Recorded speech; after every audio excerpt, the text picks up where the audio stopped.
Let's talk with the big story. Luke Weaver, the closer, out 4 to 6 weeks. Just a devastating blow here for the Yankees.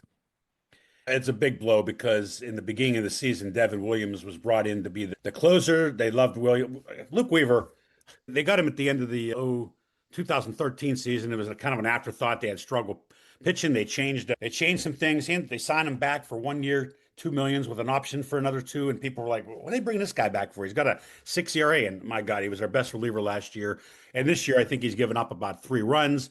He switched to closer about a month ago. Devin Williams had a 10 ERA in early May. They demoted him to setup guy, and now the pressure's back on Devin Williams.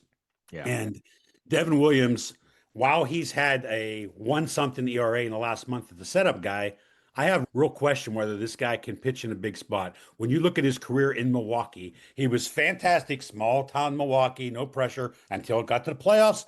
Then the guy struggled. This year he comes to New York.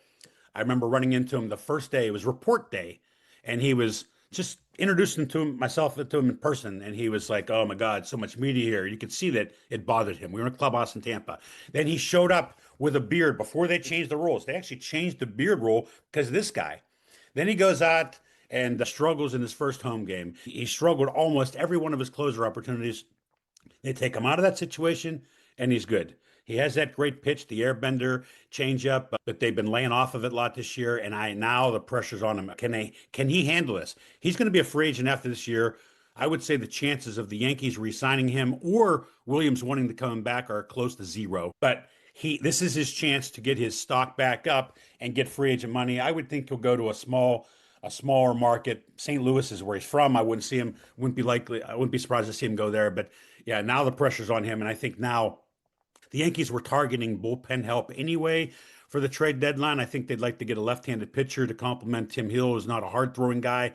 And now I think this adds pressure to go get a big guy because you just don't know when Weaver comes back from this. These hamstring issues can be more than 4 to 6 weeks. Yeah, It can mess with your mechanics, so it could be a big issue. absolutely. Bigger. Despite that, Yankees sitting atop the AL East right now, 38-22. But the question always is, the pressure never greater than it is in New York when you're with the Yankees. 38-22, I'm sure, again, the fans still not satisfied. They're not 48-12.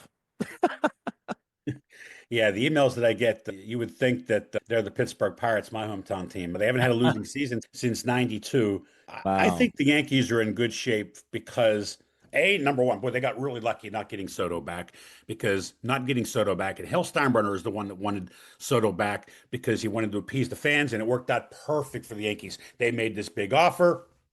He goes to the Mets, which I've been told the day they got him in a trade, I was told he was going to the Mets. We have a mutual friend. I thought he was going there all along. But when he goes there, there's nobody can complain to Steinbrenner. You didn't try to get him. He turned down what 750 or something like that. And then they go out and get Max Fried, who's been the best starter in the league this year. They get Goldschmidt for 1 year, and Goldschmidt leaves drive line, and all of a sudden he's hitting 330 and playing like a young guy, and he's going to be 37 or 38 this year. They go out and get Bellinger, who's been great defensively, and they're a better team. And the other things, the American League is a lot weaker this year. When you look at the teams that can challenge the Yankees, this division was always great. The division stinks this year. Baltimore didn't even try, and now it turns out they dodged a bullet on Corbin Burns, who has elbow issues, but they didn't even try with that young nucleus of position player talent. Boston's up and coming, not ready this year. Toronto, I don't think they're a challenge. Detroit, great pitching, best pitching in the league. They don't have a Judge. Do they have someone that can win in the playoffs hitting wise? I'm not sure. They're the biggest challenge in the American League. Seattle's pitching is dangerous. You can never count out Houston, but I think the Yankees kind of have clear sailing to get back and win another pennant if they don't screw this up. And then if you get the World Series, who knows what happened? But clearly the National League is better this year. When you look at the Mets, Philly, Cubs, Dodgers, San Diego, those are all teams that I think right now are better than the Yankees, but the Yankees have the money to go out and get what they need at the trade deadline. And I don't think they need a lot. They're getting Luis Hill back in the summer. Luis Hill was the rookie of the year last year. Right now, Carlos Rodon is pitching like another ace. He gave up a couple 2-3 run homers that sabotaged a couple of his early starts, but he's been a one something ERA for the last month and a half. just a different guy, back to where he was with the White Sox and Giants, and now he's showing he can handle the New York market. So I think this team is built to make a deep playoff run